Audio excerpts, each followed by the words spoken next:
Hello, loyal subjects. Yes, this is a new angle. Thanks for noticing. I know it's been a little while, but I have been doing some renovations around my room and just uni stuff, but you don't want to go into that, so we'll just get right into it. So, in the time that I've been away, I have acquired quite a few books. It's pretty bad, guys. So, the first book that I got is one that I have been wanting and lusting after for ages, and that is Clockwork Princess graphic novel. I have the first two for Clockwork Angel and Prince, and I've been wanting this one for so long, and it finally became available, and I've already read it and loved it. It was kind of painful going through some of those nasty moments again, but it was also very beautiful. And the artwork in this is just really great. Props to... No, I'm not going to even try to pronounce that. Next, following a similar theme, I got the first 8 volumes of Attack on Titan. Yeah. I love the show Attack on Titan. It is one of my favourite animes ever, and the manga is so much further ahead than the show is, and I've got so many questions, and my brother keeps telling me to just read the manga, but I don't really like reading things on the internet, so I decided to buy them. The series revolves around what's left of humanity who have decided to hole themselves up inside these 3 giant walls to keep themselves safe from these giant man-eating monsters called the Titans.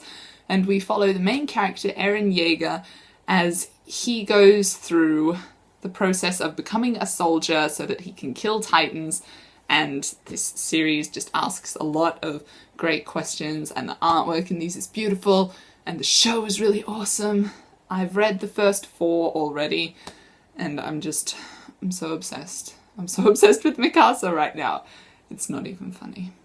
So yeah, Attack on Titan. Next, I got the next 4 books in the How to Train Your Dragon series.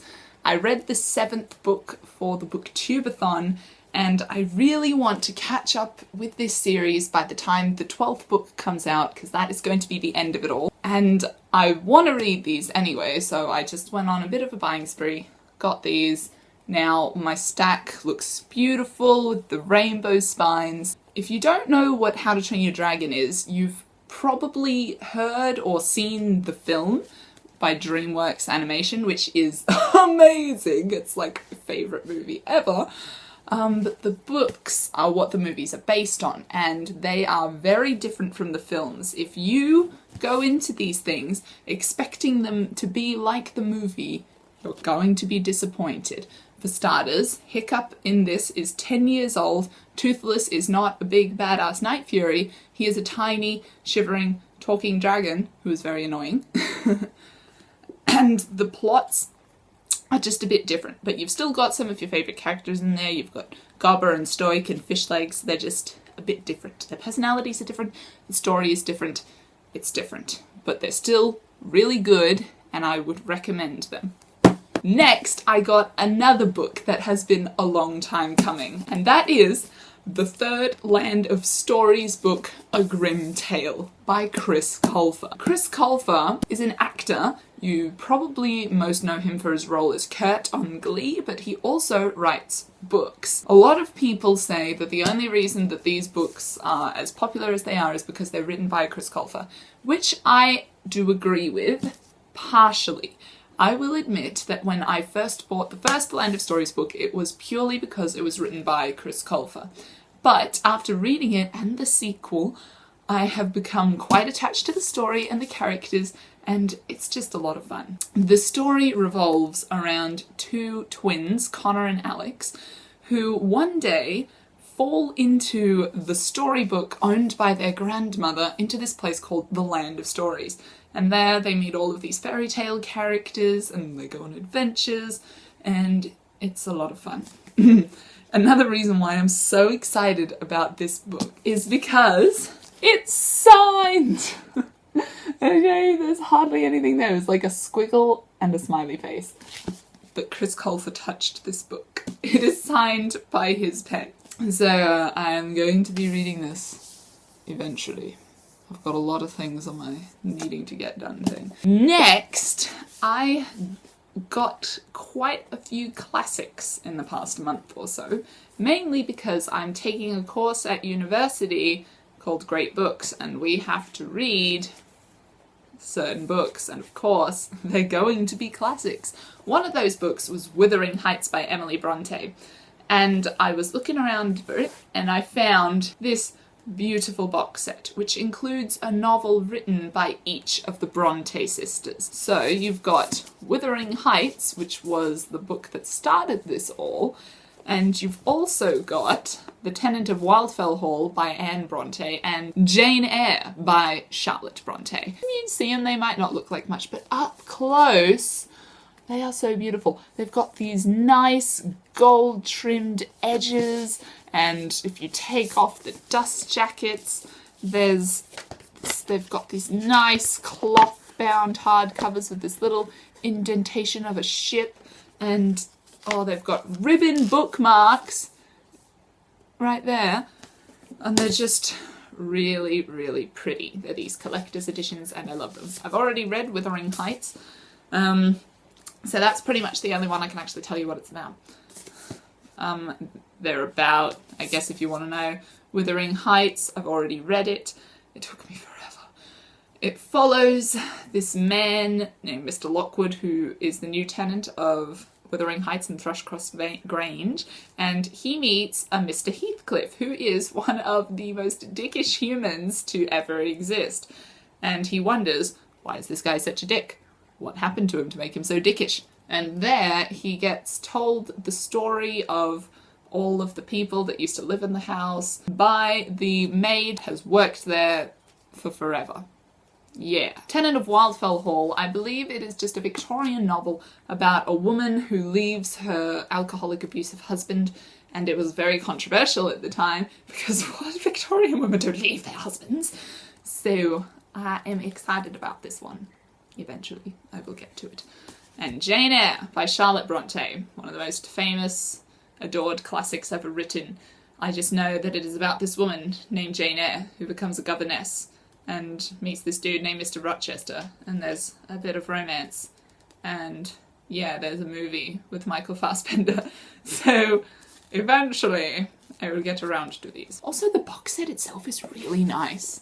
Ooh. The other books I'm going to read for school are A Doll's House by Henrik Ibsen, which is a play much like The Tenant of Wildfell Hall, whereas it's about a woman who leaves her husband to seek her independence, and I already read this, and it's really good. While I was researching all of the books that I was going to read, I looked at the synopsis for this one, and I'm like, why does that sound so familiar? I swear I know this woman named Nora from somewhere. And then I realised I studied this play in high school. Just goes to show how much you remember that stuff. Then I also have Cat on a Hot Tin Roof by Tennessee Williams, another play. Basically it revolves around this family where the big daddy of the family, who's like the grandfather, is really rich, and everyone thinks he's about to die, so they're like fighting over the land and all that, and our main character, I guess you could say Brick, has a bit of an alcohol problem, based on the fact that he is a bit gay. Spoiler alert. Already read this, it was good. It was better than I thought it would. So yeah. Next I have By Grand Central Station I Sat Down and Wept by Elizabeth Smart. I've not read this yet. It's super thin, only like 100 and something pages. And what I know about it is a fictional memoir about the author Elizabeth Smart and her supposed fiery romance with the poet George Baker, and that it sounds weird because none of this actually happened, I think, but people love it and I have to read it, so yeah, there's that. The last book I have to read for class is Dubliners by James Joyce. Oh, and it looks so boring. It really does. I don't know really what it's about. It's just about people living in Dublin, I think. Last of the classics I actually bought for myself on my own, and that is Seven Little Australians by Ethel Turner. I have heard of this book before because I wanted to read more classic Australian literature, and I saw this one, but I couldn't find a good copy. The only one that they have on the book depository has like a kangaroo on it, and I'm like, come on, we're better than that. Then I found this one in QBD, and it was just so nice. Like, look at it.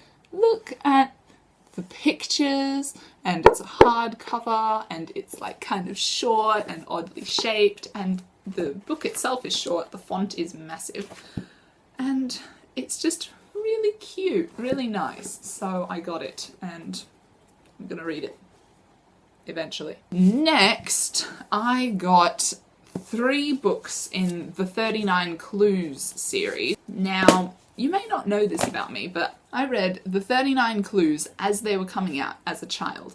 And then I read the 8th one, and for some reason I just stopped reading them.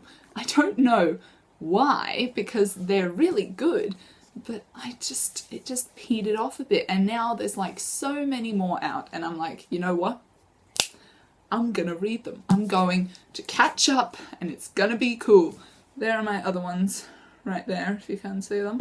So I bought these because they were cheap and I needed them.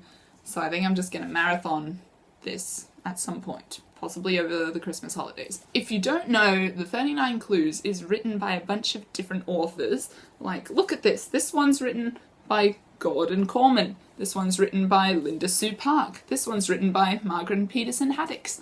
The first book is actually written by Rick Riordan, so that's how you might know it. And it follows these 2 kids named Dan and Amy, who find themselves in the running to complete this challenge called the 39 Clues, where basically you go around the world finding these clues, and if you get to them first, you basically have the power to control the world. How cool does that sound? And the family that they are all related to, the Cahills, make up all these historical figures like Ben Franklin. Why can I only think of Ben Franklin right now? Da Vinci, all these famous athletes and artists, and it's crazy. It really reminded me of The Amazing Race, the show, so that's fun. And lastly, I believe it's last anyway, I have Just One Year by Gail Forman, the second book in the Just One Day duology. I do not own Just One Day, but I saw this on the book depository for $7.50 and thought, hot damn, that's a good deal. I'ma get it, because I'm planning on reading this series anyway. I read the If I Stay duology during the booktubeathon to prepare myself for the movie, and I really like Gail Forman's writing, and this was actually the series duology thing that I wanted to start off with. If you don't know what it's about, well, you probably do. It's about this girl named Alison, I believe is this one, and she goes to Paris and is having a pretty bad trip, and then she runs into this guy named Willem, and he's like, hey, I'll take you places for a day. Yeah, and that day turns out to affect her life like she didn't imagine, and then there's like probably romance. Looks good. Alright, that is all of them. Let's stack them. This is not gonna end well. Attack on Titan. Oh dear. Oh no. Oh no. Oh no. Oh god. Ooh. And Bronte box set. Oh. Okay, I probably can't even fit these all in the screen. Yeah. So, Jesus Christ, that's a lot of books. That is my haul for you today. Oh my god, this is so heavy. I will see you later. Goodbye. Oh shit.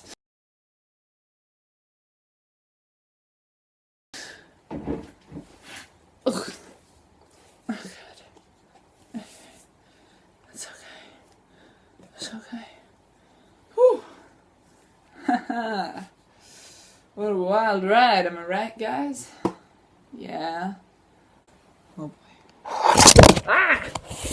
Come back to me! Oh.